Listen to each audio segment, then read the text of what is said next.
ପଞ୍ଚମ ପରିଚ୍ଛେଦ ତୋଷଳୀରେ ଭୌମକର ରାଜବଂଶ। ଖ୍ରୀଷ୍ଟୀୟ ଅଷ୍ଟମ ଶତାବ୍ଦୀର ପ୍ରଥମାର୍ଦ୍ଧରେ ପୂର୍ବ ଭାରତର ଭୌମ ରାଜାମାନେ ସମଗ୍ର ତୋଷଳୀ ରାଜ୍ୟ ଅଧିକାର କରି ସେଠାରେ ଗୋଟିଏ ଦୃଢ଼ ଶାସନ ପ୍ରତିଷ୍ଠା କଲେ। ସେମାନେ ବୌଦ୍ଧ ଧର୍ମାବଲମ୍ବୀ ଥିବାରୁ ତୋଷଳୀର ପ୍ରାଚୀନ ବୌଦ୍ଧ ସଂଘାରାମ ଗୁଡ଼ିକ ପୁନଃ ପ୍ରତିଷ୍ଠା କରିବାକୁ ଲାଗିଲେ।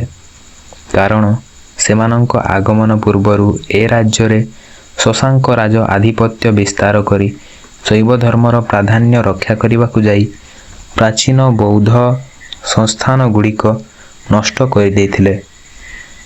ଭୌମବଂଶୀୟ ରାଜାମାନଙ୍କର ରାଜଧାନୀ ଆଧୁନିକ ଯାଜପୁର ନିକଟବର୍ତ୍ତୀ ବୈତରଣୀ ନଦୀ କୂଳରେ ସ୍ଥାପିତ ହୋଇଥିଲା। ତାହାର ନାମ ଥିଲା ଗୃହେଶ୍ୱର ପାଟକ। ଯାଜପୁର ନିକଟବର୍ତ୍ତୀ ବିରାଜାଙ୍କ ମନ୍ଦିର ଯେଉଁଠାରେ ଦେଖାଯାଏ, ପୂର୍ବରୁ ସେଠାରେ ବିରଞ୍ଚାନଗର ନାମକ ଅନ୍ୟ ଏକ ରାଜଧାନୀ ମଧ୍ୟ ସ୍ଥାପିତ ହୋଇଥିଲା। ଓଡ଼ିଶାରେ ତାହା ବରାହକ୍ଷେତ୍ର ନାମରେ ପୂର୍ବେ ପରିଚିତ ଥିଲା। ଅଦ୍ୟାପି ବରାହଙ୍କର ପାଷାଣ ମୂର୍ତ୍ତି ସେଠାରେ ବିଦ୍ୟମାନ, କିନ୍ତୁ ଭୌମକରମାନଙ୍କ ଶାସନ କାଳରେ ତାହା ଗୋଟିଏ ପ୍ରସିଦ୍ଧ ତାନ୍ତ୍ରିକ ପୀଠରେ ପରିଣତ ହେଲା।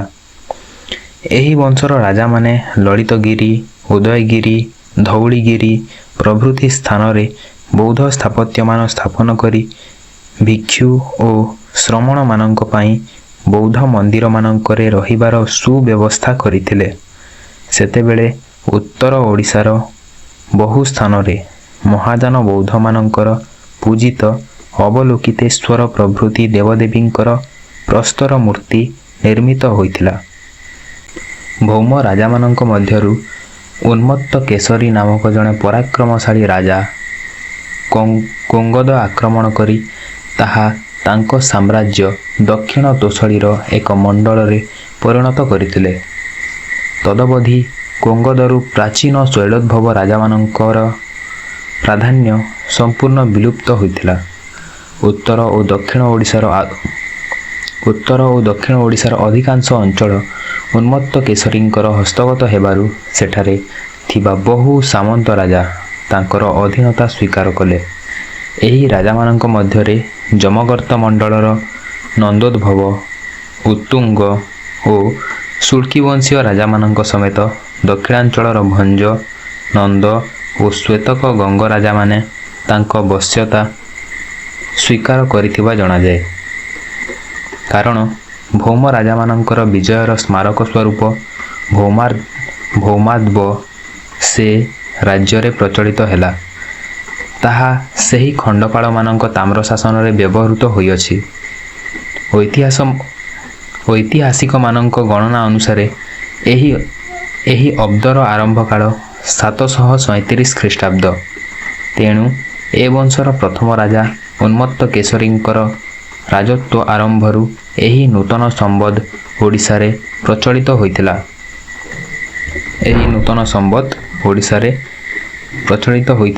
ଉନ୍ମତ୍ତ କେଶରୀଙ୍କ ରାଜତ୍ୱ ଆରମ୍ଭରୁ।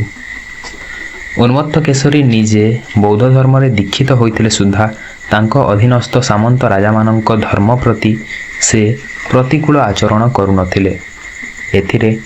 ଏଥିର ନିଦର୍ଶନ ହେଉଛି ଜୟବର୍ମ ଦେବ ନାମକ ଶ୍ୱେତକ ଗଙ୍ଗ ବଂଶର ଜଣେ ରାଜା ଯେତେବେଳେ କୋଙ୍ଗଦର ଜଣେ ବ୍ରାହ୍ମଣଙ୍କୁ ଭୂମି ଦାନ କଲେ, ଉନ୍ମତ୍ତ କେଶରୀ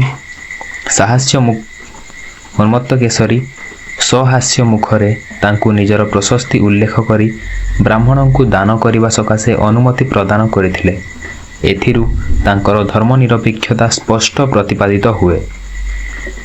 ଭୌମ ରାଜବଂଶରେ ଉନ୍ମତ୍ତ କେଶରୀଙ୍କ ପରେ 200ରୁ ଅଧିକ ବର୍ଷ ବହୁ ରାଜା ରାଜତ୍ୱ କରି ଓଡ଼ିଶାର ଶିଳ୍ପ, ସାମାଜିକ ସଂସ୍କୃତିର ବିକାଶ ସହିତ ସଂସ୍କୃତ ସାହିତ୍ୟର ଅଭ୍ୟୁଦୟ ଘଟାଇଥିଲେ। ତାଙ୍କ ସମୟରେ ଖଣ୍ଡଗିରିଠାରେ କେତେକ ରାଜବୈଦ୍ୟ ଅବସ୍ଥାନ କରି ଭେଷଜ ଶାସ୍ତ୍ରର ଉନ୍ନତି କରିଥିବା ଜଣାଯାଏ। ଉଦାହରଣ ସ୍ୱରୂପ ଖଣ୍ଡଗିରି ଓ ଧଉଳି ପାହାଡ଼ର ଭୌମବଂଶୀୟ ରାଜା ଶାନ୍ତିକର ଦେବଙ୍କ ସମୟରେ ଗୋଟିଏ ବିଶିଷ୍ଟ ବ୍ରାହ୍ମଣ ପରିବାର ରାଜବୈଦ୍ୟ ରୂପେ ରହିଥିବା ପ୍ରସଙ୍ଗ କେତେକ ଶିଳାଲିପିରୁ ପ୍ରମାଣିତ ହୁଏ। ଏହି ସ୍ଥାନଗୁଡ଼ିକରେ ବହୁ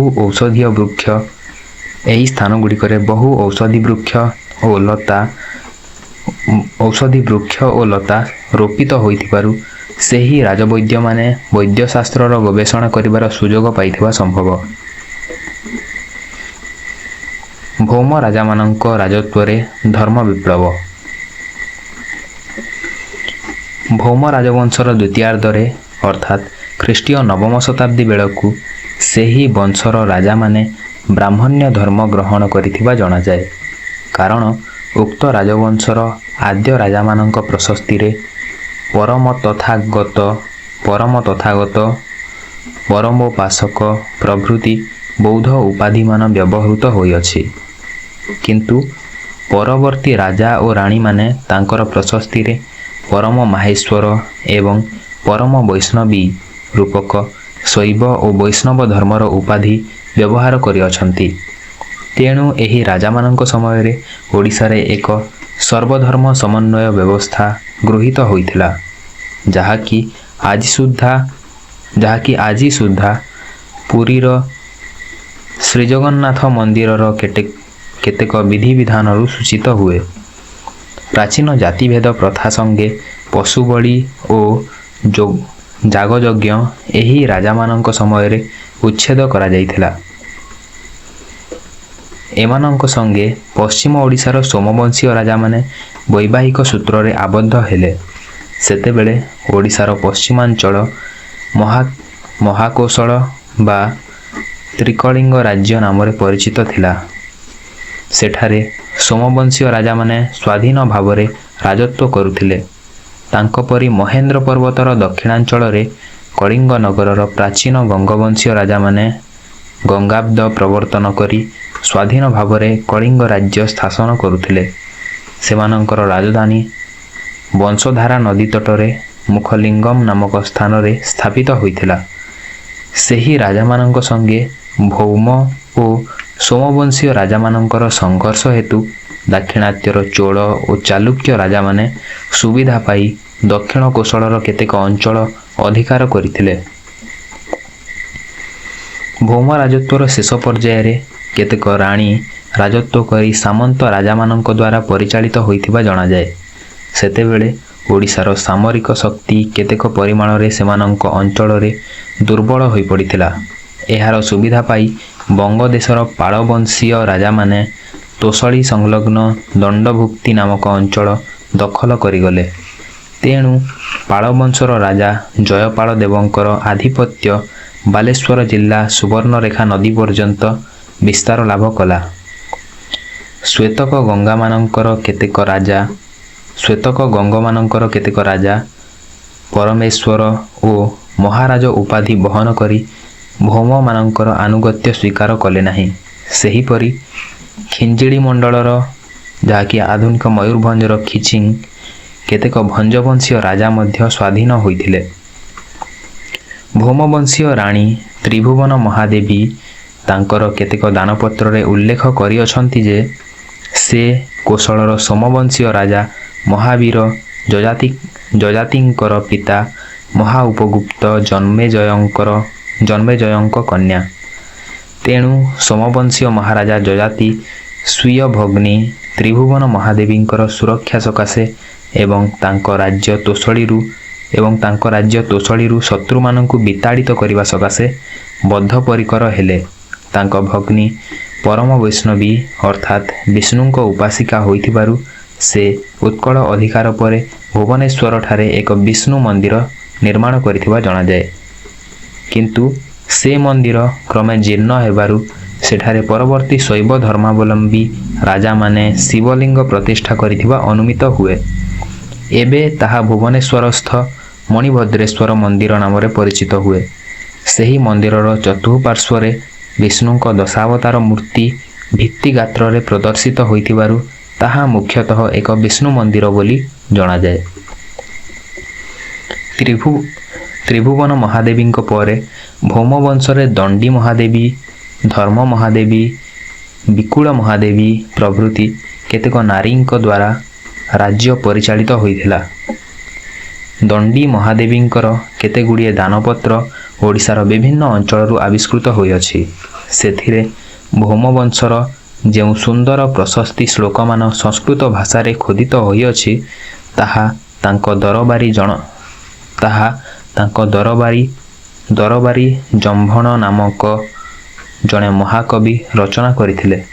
ଏଥିରୁ ସ୍ପଷ୍ଟ ଜଣାଯାଉଛି ଯେ ବହୁ ବିଶିଷ୍ଟ ପଣ୍ଡିତ ତାଙ୍କ ରାଜସଭାରେ ଅବସ୍ଥାନ କରି ରାଜନୀତି ସମ୍ପର୍କରେ ସେହି ରାଣୀମାନଙ୍କୁ ଶିକ୍ଷା ଦେଉଥିଲେ। ଦଣ୍ଡୀ ଏବଂ ମହାଧର୍ମଦେବୀଙ୍କୁ ସାକ୍ଷାତ କାତ୍ୟାୟନୀ ଦେବୀଙ୍କ ସଙ୍ଗେ ତୁଳନା କରାଯାଇଛି। ଦଣ୍ଡୀ ଏବଂ ଧର୍ମ ମହାଦେବୀଙ୍କୁ ସାକ୍ଷାତ କାତ୍ୟାୟନୀ ଦେବୀଙ୍କ ସଙ୍ଗେ ତୁଳନା କରାଯାଇଛି।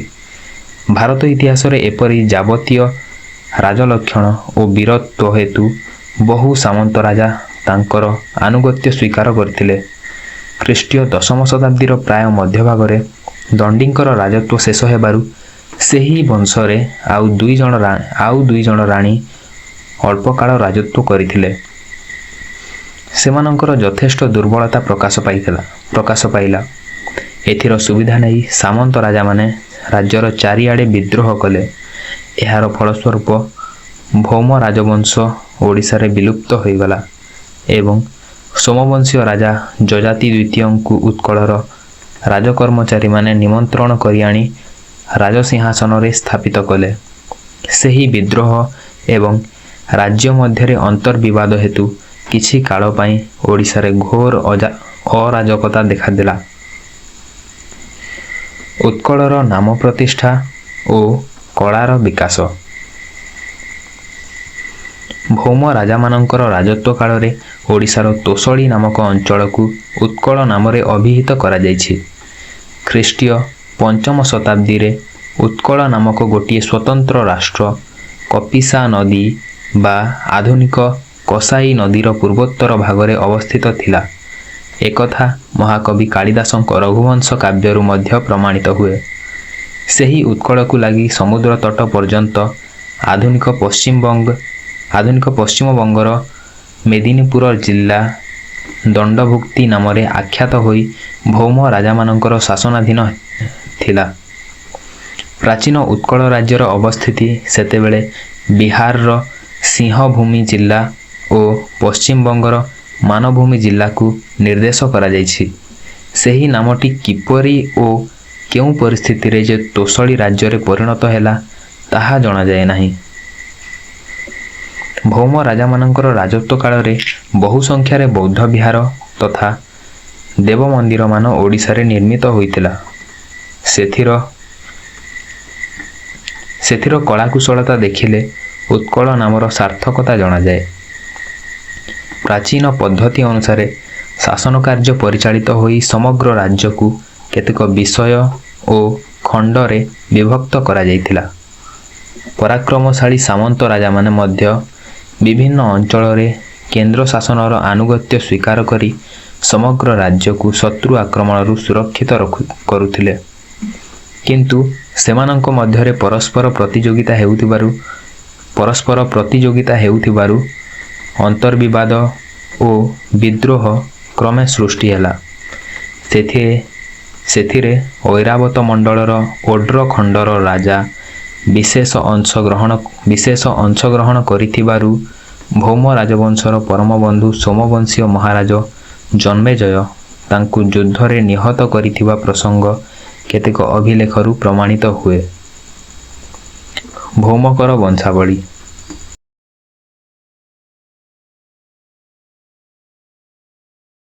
ଏହି ରାଜବଂଶାବଳୀ ବିଭିନ୍ନ ଐତିହାସିକ ପଣ୍ଡିତମାନେ ଭିନ୍ନ ଭିନ୍ନ ପ୍ରକାରେ ସଜାଇଥିବା ଦେଖାଯାଏ। କାରଣ ଏ ବଂଶରେ ରାଜାମାନଙ୍କର ଏକାଧିକ ନାମ ସଙ୍ଗେ ସେହି ନାମଗୁଡ଼ିକ ବଂଶାନୁକ୍ରମେ ପୁନଃ ଆବୃତ୍ତି ହେବାରୁ ଠିକ୍ ଭାବେ ବଂଶବୃକ୍ଷ ପ୍ରସ୍ତୁତ କରିବା ସମ୍ଭବ ହୋଇପାରୁନାହିଁ। ଏ ସମ୍ବନ୍ଧରେ ଅଧିକ ବିବରଣୀ ଲେଖକଙ୍କ ଓଡ଼ିଶାର ଇତିହାସ ପ୍ରଥମ ଖଣ୍ଡ ପୃଷ୍ଠା 411ରୁ 413ରେ ବର୍ଣ୍ଣିତ ହୋଇଅଛି।